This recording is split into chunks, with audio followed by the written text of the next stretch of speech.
आज शासकीय कन्या उच्चतर माध्यमिक विद्यालय के इस गरिमामय सदन में हम सब लोग शैक्षणिक गुणवत्ता संवर्धन कैसे करें, ऐसा कौन सा उपाय करें जिससे हमारे विद्यालय का शैक्षणिक स्तर ऊंचा हो।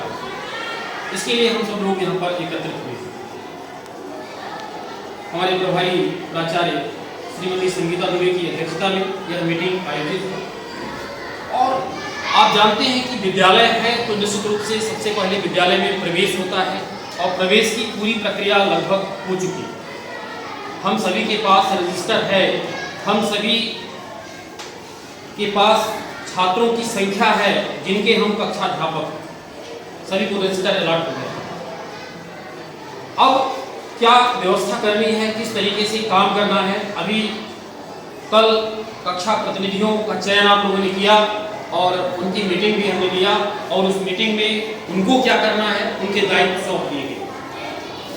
आपका दायित्व है कि कक्षा प्रतिनिधि से भी काम लेना है, किस तरीके से काम लेना है ये आपको सोचना है, मंथन करना है, ताकि आपका भी कुछ काम सरल हो जाए और उनकी भी भागीदारी विद्यालय में हो सके। उनको लगे कि हम कक्षा प्रतिनिधि हैं, कुछ काम हम भी कर रहे हैं। जैसे क्लास में आप 10वीं का फॉर्म भरा रहे हैं तो 10वीं के फॉर्म को बांटना, उनको कलेक्शन करना, उनका ये सब काम उनको दे दीजिए। जब आप क्लास में नहीं होते हैं या उनको बताएं कि जब हम क्लास में नहीं है या कोई टीचर नहीं है तो कक्षा प्रतिनिधि किस तरीके से बने हुए हैं तो वो भी बच्चों को कुछ न कुछ बता सकते हैं। तो बोर्ड पर उनको समझाएं, शेष छात्रों को इस तरीके से छोटे छोटे जो दायित्व हैं ये उनसे आप बताएं उनको। यदि आप बताएंगे तभी तो वो कर पाएंगे, क्योंकि वास्तव में कक्षा प्रतिनिधि का जो काम होता है ये महत्वपूर्ण कार्य है। और हो सकता है कि अभी वो न समझते हो तो वो चीज़ उनको बताएं ताकि उनमें लीडरशिप की जो भावना है, लीडरशिप की जो भावना होती है वो उनमें है, ये महत्वपूर्ण है। इसके अलावा अब आपको देखना ये है कि आपका कक्ष कैसा होना चाहिए। सभी के लिए क्लास टीचर, सभी कक्ष के लिए क्लास टीचर बन चुके हैं, तो सबसे पहले कक्षाध्यापक का दायित्व बनता है कि कक्षाध्यापक अपने कक्ष को आकर्षक और सुंदर कैसे बनाए। जो भी हमारे पास सीमित संसाधन हैं उन्हीं सीमित संसाधनों का उपयोग करते हुए हम कक्ष को आकर्षक कैसे बनाएं। जैसे उदाहरण के लिए देखिए, ये खिड़की है, इसमें कितने जाले लगे हुए हैं, तो क्या अच्छा लग रहा है? ऐसे ही हर कक्ष में जाले लगे हुए। गंदगी, दीवार में गंदगी या अन्य प्रकार की जो गंदगी हो सकती है, बच्चे जो कुछ गिरा देते हैं, इनके संबंध में आपको निर्देश देना है। ये कैसे साफ होगा? क्लास मॉनिटर की सहायता से। और आप तय करें, हमारे अभी निश्चित किया जाएगा कि कौन भाई किस कक्ष के लिए कौन सा वृत्त जिम्मेवार है और उस वृत्त की सहायता से आपको कक्ष को साफ करना। तो आप तय करें कि किस कक्ष के लिए कौन सा वृत्त जिम्मेवार है और उस तरीके से फिर कक्षाध्यापक को पता रहे कि हमारे कक्ष में इस तरीके की गंदगी है तो हमें किससे साफ करवाना, क्लियर है। और इस तरीके से आपको सबसे पहला काम करना है, कक्ष को साफ सुथरा करवाना है। उसमें यदि कोई पंखा नहीं चल रहा है तो आपको क्लास मॉनिटर नोट करेंगे उसमें और उसकी सहायता से वो आ जाएगा प्राचार्य के पास और उसमें भी संशोधन हो जाएगा, बन जाएगा। इस तरीके की जो कार्यवाही है वो सभी कक्षाध्यापक को करना है। तो कक्ष की सफाई और कक्ष को आकर्षक बनाने का जो कार्य है, आकर्षक और कैसे बनाया जा सकता है कक्ष को, इस पर आपको मंथन करना होगा। बच्चे हर महीने कुछ न कुछ प्रोजेक्ट्स बनाते हैं, कुछ बढ़िया चित्रकला करते हैं, है ना, सीसीएल विधान में। निश्चित रूप से यदि वो अच्छे फोटो हैं तो उनको क्रमबद्ध तरीके से लगवाए। ऐसा भी नहीं कि कोई इधर लग गया, कोई इधर लग गया। आपको जो भी काम करना है कक्ष में सोच समझ के करना है। तो क्रमबद्ध रूप से आप चित्रकला वाली प्रदर्शनी लगा सकते हैं और उस तरीके से कक्ष को और आकर्षक बना सकते हैं। इसके अलावा और भी आप सोच सकते हैं कुछ, मतलब कुल मिलाकर के आपको मंथन करना है, सोचना है कक्ष को आकर्षक बनाने की। इसके अलावा सबसे महत्वपूर्ण चीज होती है प्रवेश के बाद विद्यार्थियों की उपस्थिति। विद्यार्थियों की उपस्थिति, क्या आप संतुष्ट हैं अपनी कक्षा से? क्या आपके यहाँ जो विद्यार्थी आ रहे हैं क्या पर्याप्त आ रहे हैं? मतलब कितने प्रतिशत उपस्थिति आप मानते हो कि होनी चाहिए, कितने प्रतिशत मानते हैं?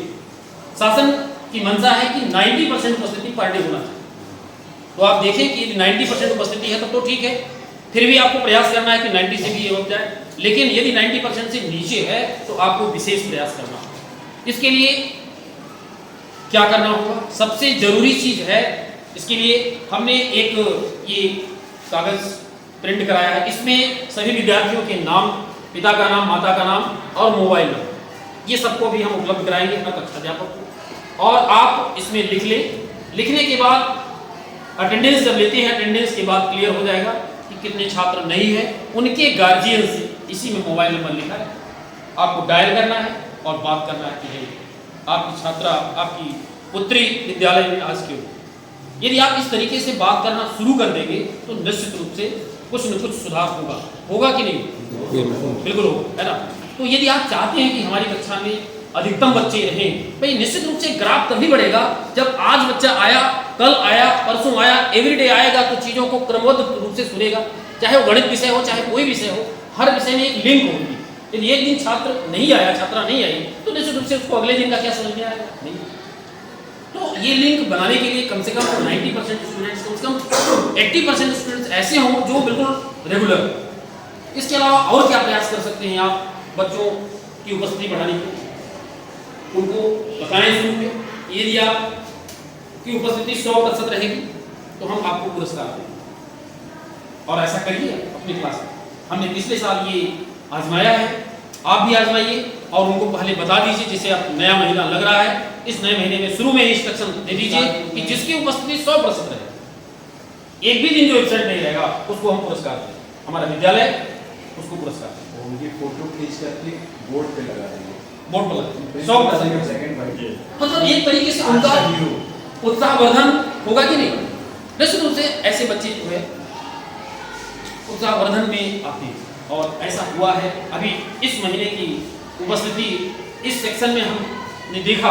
अभी कल क्लास मॉनिटर का जब चयन कर रहे थे, हमने वही बेस बना लिया क्लास मॉनिटर के चयन के लिए। हमने कहा जिसकी 100% उपस्थिति वो खड़े हो, तो 8 बच्चियां खड़ी हुई जिन्होंने जिनकी उपस्थिति 100%। फिर हमने रजिस्टर से मिलान किया। जब मिलान किया तो 2 लड़कियां ऐसी मिली जिनका 100% नहीं था, एकाध दिन गड़बड़, हमने उनको बैठाया। अब बच्चे हमारे पास 6, उस 6 में हमने बच्चों से ही कहा कि भाई किसको आप फर्स्ट मॉनिटर बना रहे थे, तो बच्चों की आवाज ने ही हमें उत्तर दे दिया और हमने उसको फर्स्ट मॉनिटर के लिए अनाउंस किया। इसी तरीके से सेकंड मॉनिटर, और जितने फिर बचे उनको हमने बना दिया थर्ड। मतलब किसी को हमें निरुत्साहित नहीं, सबको बना दिया मॉनिटर, सब मॉनिटर। कुल मिलाकर के मॉनिटर 5-6 हमारे पास हैं, तो ये बड़ी अच्छी बात। तो कुल मिलाकर के कहने का अर्थ ये हुआ कि आपको कुछ ऐसे काम करना है जिससे कि बच्चों में उत्साह की भावना जागृत, पढ़ने के प्रति उनका लगाव जागृत हो। ऐसा कुछ कार्य करना है। केवल जाकर के 40 मिनट आपको पढ़ाना नहीं। यदि आपका 6 पीरियड है, 5 पीरियड है, तो आप सोचते हैं कि हम बहुत थक गए, ये गलत बात है। आप नहीं थकते, आप गलती करते हैं। आप 40 मिनट जाके पढ़ाते हो, इसलिए तो थकते हो। आपको 40 मिनट पढ़ाना नहीं, आपको सिर्फ 20 मिनट, 25 मिनट बच्चों से काम कराना।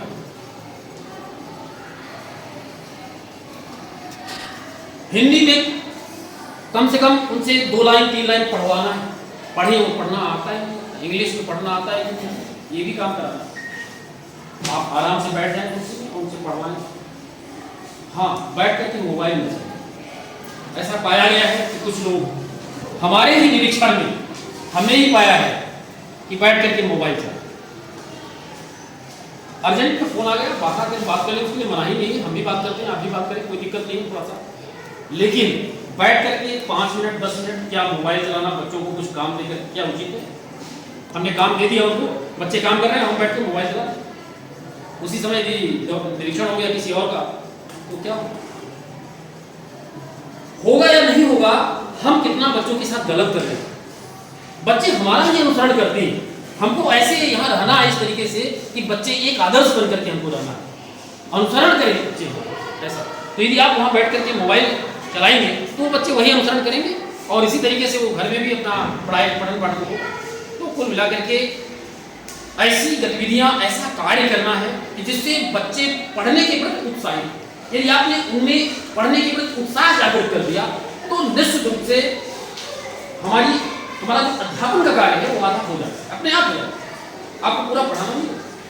अब जैसे बात आती है कि भाई शैक्षणिक कैलेंडर के अनुसार अध्यापन का कार्य करना है, शैक्षणिक कैलेंडर के अनुसार। और शैक्षणिक कैलेंडर के अनुसार क्या अध्यापन आप करा पा रहे हैं? सोचिए क्या करा पा रहे हैं? बहुत पीछे। उसका कारण भी है पीछे होने का, सभी लोग पीछे हैं कि भाई अप्रैल में भी यहाँ क्लास चलनी चाहिए, नहीं चली। जून में भी कुछ क्लास थी, वो नहीं चली। यहाँ जब से क्लास चली तो शैक्षणिक कैलेंडर के अनुसार कहाँ, तो आपको शैक्षणिक कैलेंडर के अनुसार ये मैं बता दूं, शैक्षणिक कैलेंडर पर पहुंचना है।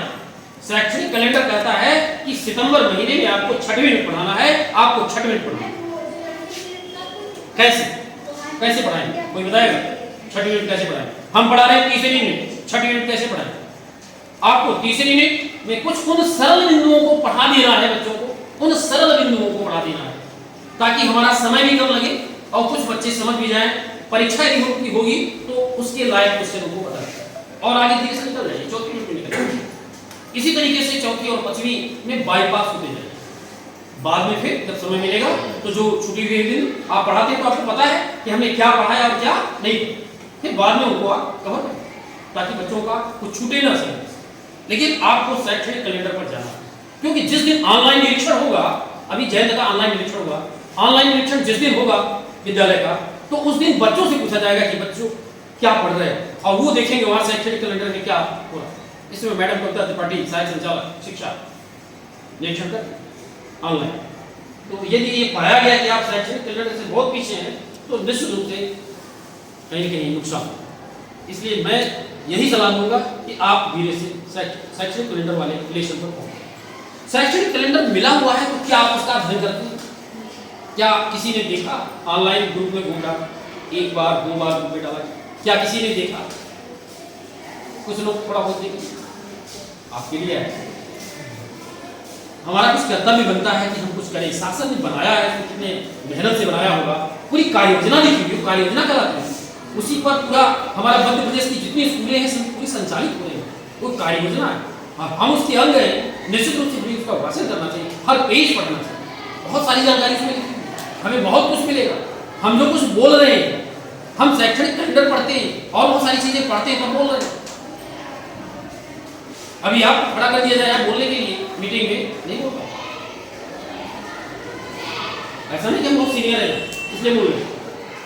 हमें पता है कि किस तरीके से बच्चों का उत्साहवर्धन करना है। हम चाहते हैं कि वो चीजें शेयर कर दें आपके पास ताकि आप भी उन चीजों का उपयोग करें। अभी मीटिंग हुई थी, शैक्षिक दक्षता संवर्धन की मीटिंग क्या ट्रेनिंग हुई थी, 4-5 दिन की ट्रेनिंग। उस ट्रेनिंग में भी यही सब सारी बातें होती है और कुछ नया नहीं होता। यही ट्रेनिंग में बातें होती है, बच्चों की उपस्थिति कैसे बढ़ाई जाए, बच्चों का शैक्षणिक स्तर कैसे बढ़े। हम इतने होशियार होते हैं कि हम क्लास में जब जाते हैं तो हमें पता नहीं होता कि बच्चे का स्तर क्या है और हम बढ़िया लेक्चर दे रहे हैं, बच्चों को कुछ भी नहीं समझ। हमें उस बच्चे को टारगेट करना है क्लास में जो सबसे कमजोर है बच्चा। 5 बच्चे टारगेट कर लीजिए, सबसे कमजोर बच्चे, उनको आगे बैठा लीजिए, पढ़ाइए, उनसे पूछिए, फीडबैक लीजिए, 10 मिनट पढ़ाइए, फिर पूछिए कि उनसे क्या बनता है। जो हम किसको पढ़ाते हैं, जो यस सर करते जाते हैं, हम उन्हीं को पढ़ाते हैं, सबकी आदत। और इसलिए हमारा जो रिजल्ट है वो 50% से अबव रिजल्ट। हमें उन बच्चों को टारगेट करना है जो सबसे कमजोर है और उनको कहां बैठाना है, पहली सीट पर बैठाना, चिन्हांकित करिए और चिन्हांकित करके पहली सीट पर बैठाइए।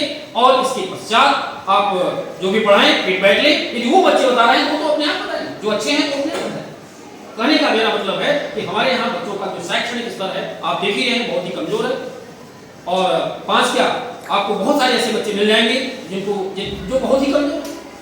तो प्रयास करें आप उन बच्चों पर फोकस करने का जो अत्यंत कमजोर है और उनकी वास्तव में क्या समस्या है उस समस्या पर ज्यादा फोकस करें। सिलेबस को आगे बढ़ाते जाएं, लेकिन कम से कम 10 मिनट 5 मिनट कुछ ऐसी चीजें उन्हें बताएं जिससे उनका वो वाला लेवल, मतलब वो पढ़ाई की मुख्य धारा से जुड़ जाए। जैसे गणित है, गणित में हम पढ़ाते तो हैं अपना सवाल,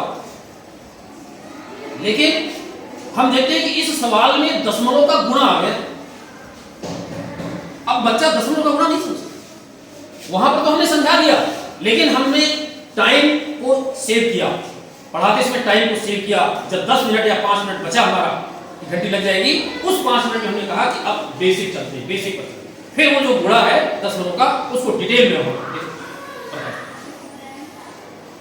उसी 40 मिनट में आपको ये काम करना है। मतलब कुल मिलाकर के आपको ज़्यादा पढ़ाना नहीं है, बात करना है बच्चों से, बात ज़्यादा करना है, शैक्षणिक बात करना है और बच्चे के स्तर को जानने का प्रयास करना है। जिस दिन आप बच्चे के स्तर को जान करके पढ़ाएंगे, निश्चित रूप से आप जितना पढ़ाएंगे बच्चे को पूरा समझेंगे। लेकिन केवल आप बोलते रह गए तो वही होगा जो चलो। इसके अलावा उत्तर पुस्तिका का निर्माण,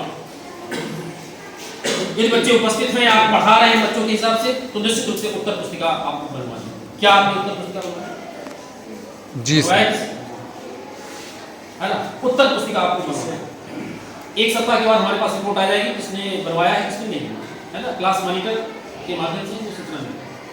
तो हम तो यही सलाह देंगे कि सभी लोग उत्तर पुस्तिका बच्चों को बोल दें। उत्तर पुस्तिका आज बोलेंगे कल नहीं बनता है ना, एक दिन दो दिन बोलते जाइए, है ना, धीरे धीरे वो बनाते जाएंगे और 4-5 दिन में सब उत्तर पुस्तिका बनाइए। उत्तर पुस्तिका का बनवाइए, उसका मूल्यांकन पर डे मत कीजिए, साप्ताहिक कर लीजिए, साप्ताहिक मूल्यांकन करिए। एक तरीका तो बहुत अच्छा है कि पर डे हम मूल्यांकन करते हैं, एक तरीका ये भी अच्छा है पर डे मूल्यांकन। कैसे पर डे मूल्यांकन कर सकते हैं? 65 बच्चे हैं, कैसे सभी बच्चों का मूल्यांकन कर सकते हैं? मतलब यदि आप साप्ताहिक मूल्यांकन करेंगे तो निश्चित रूप से बच्चे क्या हो जाएंगे, बच्चे होमवर्क कम करेंगे, इकट्ठा करना शुरू कर देंगे। आज का होमवर्क क्या कल करेंगे? नहीं करेंगे। लेकिन यदि ये रहेगा कि भाई हमें मूल्यांकन करवाना है तो निश्चित रूप से बच्चे पढ़ लेंगे। इसका तरीका ये है कि आप बोल दें कि कल सभी को एक रिकॉर्ड करके लाना है, कॉपी पर ले आना है, कॉपी सबकी बैग में होनी चाहिए। अब आप रैंडमली 1 2 3 4 5 बच्चों का चेक करें, बाकी आप लास्ट में सप्ताह में करें, फिर अगले दिन फिर रैंडमली 5 उठाया, मतलब उनको पता नहीं है कि किसकी कॉपी आप चेक करें, लेकिन मूल्यांकन होगा पर डे होगा मूल्यांकन 5 का 3 का मूल्यांकन करिए। 3 कॉपी का मूल्यांकन नहीं तो समझ नहीं। मूल्यांकन भी जो करे थोड़ा सा देखें, केवल सिग्नेचर नहीं करना है, कहीं कहीं गोला लगाना है और गोला लगा करके उसके ऊपर सही एंट्री करना है जो मूल्यांकन का सही है ना। तो हो गया, एक नजर पड़ी, टीचर ही है, आप समझते हैं क्या पता है। इसके अलावा ग्रुप बनाना, ग्रुप आपको बनाना है। क्या ग्रुप किसका किसका ग्रुप बना है, किसका ग्रुप नहीं बना है?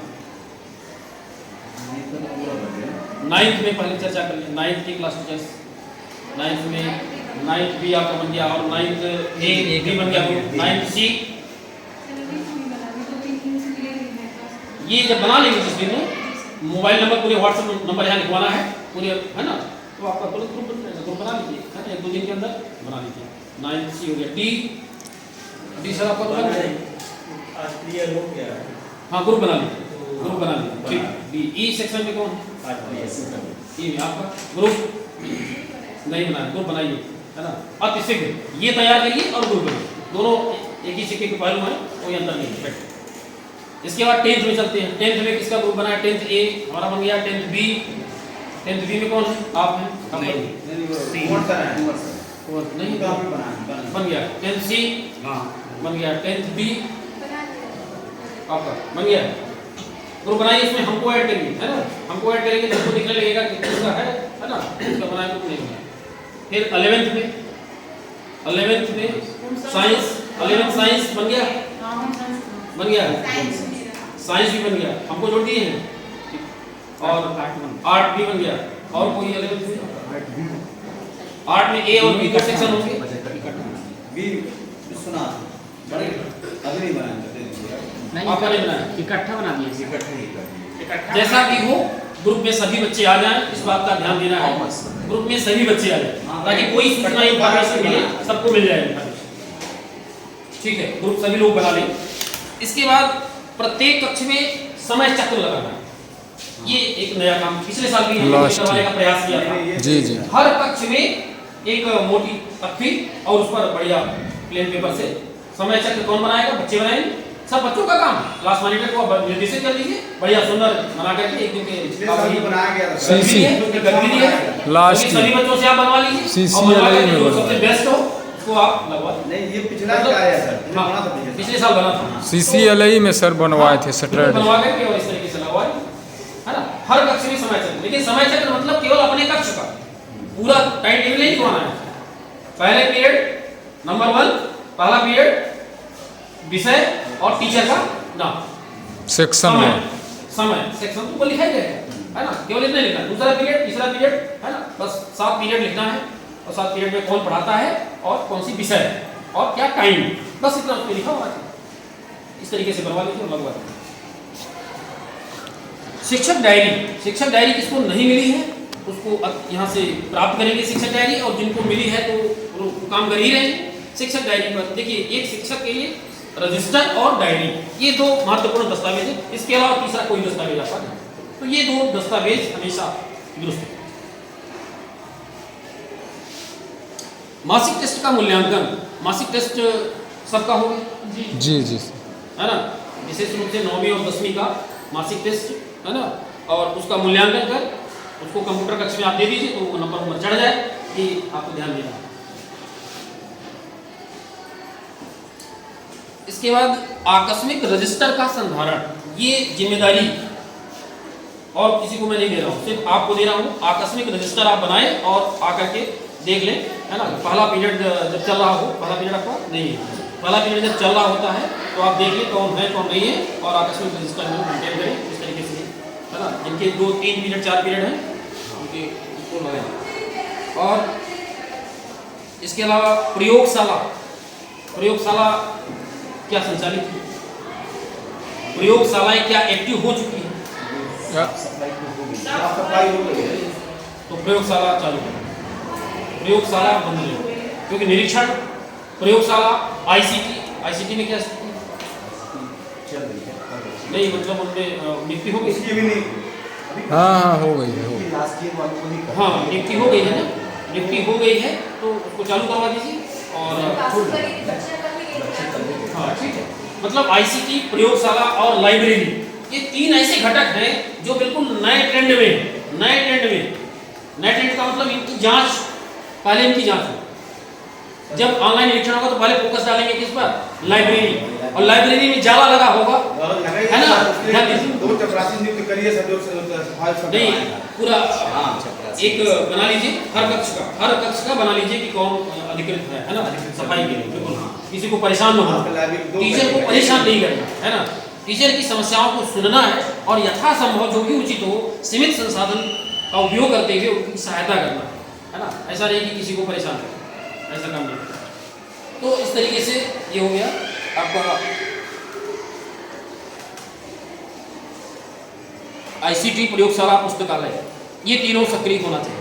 इसके अतिरिक्त आता है टीएलएम, प्रोजेक्ट और मॉडल, टीचिंग लर्निंग मटेरियल। आप पढ़ाते समय क्या कभी टीएलएम का प्रयोग आपने किया? टीएलएम नाम सुने, टीचिंग लर्निंग मटेरियल या टीचिंग एड इसको बोलते हैं।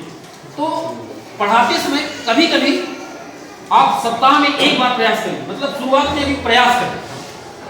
हम भी नहीं करते हैं, अभी नहीं करते, हम भी प्रयास करेंगे, आप भी प्रयास करें कि जो चीजें हम पढ़ा रहे हैं, जैसे एक यूनिट पढ़ा रहे हैं, यूनिट स्टार्ट किया तो उस यूनिट के अंदर कहीं पर टीएलएम का क्या प्रयोग हो सकता है, पहले मंथन कर लीजिए, और यदि हो सकता है तो संबंधित टीएलएम बना लीजिए। बच्चों का सहयोग लीजिए, बच्चों से बनवा लीजिए, बोल दीजिए उनको इस तरीके का बनाना है, बच्चे बना लीजिए, और फिर उस तरीके का प्रदर्शन पढ़ाते समय प्रदर्शन करें, और फिर उसका फोटोग्राफ ले, और फोटोग्राफ में यदि आपका टीएलएम आ रहा है उसको ग्रुप में डालें, तो आगे हम शेयर करेंगे। कहने का मेरा मतलब यह है कि टीएलएम का प्रयोग शुरुआत करना है, शुरू करना है। यदि आप समझते हैं कि टीएलएम का प्रयोग उचित है तो उचित है कि नहीं? जी सर, जी उचित है, कहीं कहीं हम प्रयोग करेंगे टीएलएम, राइट। इसके अलावा प्रोजेक्ट बनवाइए। अभी त्रैमासिक परीक्षा होगी, कितने प्रोजेक्ट होना चाहिए? त्रैमासिक परीक्षा के पहले कितने प्रोजेक्ट बन जाने चाहिए बच्चों को? 30% सर, कम से कम। मतलब 2 प्रोजेक्ट की कॉपी आती है, उस प्रोजेक्ट में लिखना होता है बच्चों को, 2 प्रोजेक्ट उसमें लिखवाइए, 2 तिमाही के पहले, 2 छमाही के पहले और 2 वार्षिक परीक्षा से आपको 2 प्रोजेक्ट लिखवाना होता है। तो बच्चों को बोल दीजिए, वो कॉपी खरीदेंगे और उसमें प्रोजेक्ट लिखेंगे। उसका मतलब निकलना चाहिए, मतलब उतार दिया उन्होंने, जो लिखा हुआ है उतार दिया नहीं। प्रोजेक्ट को आप बताइए थोड़ा सा किस तरीके से काम करना है, उस प्रोजेक्ट पर प्रकाश डालिए। जितने भी प्रोजेक्ट उसमें लिखे हुए हैं वो आपके बुक से ही संबंधित प्रोजेक्ट है, अलग से नहीं, तो आप प्रकाश डालिए और इसके बाद बच्चे लिखिए, मतलब उसका कुछ मतलब निकलना चाहिए। इसके बाद शौचालय की सफाई, शौचालय की सफाई आप देख लीजिए विधिवत, पीछे जहाँ भी है ना, सब जगह वो जो प्लेट में जहाँ भी लग रहा है वो सब ज़्यादा बताने की जरूरत नहीं है, सब आप समझते हैं। पानी सप्लाई का समस्या है। जहाँ कहीं भी आवश्यकता है, कल संडे भी है, जरूरत है किसी को बुला करके और हाँ शौचालय की विधिवत सफाई करा ले ताकि वातावरण यहाँ का अच्छा हो।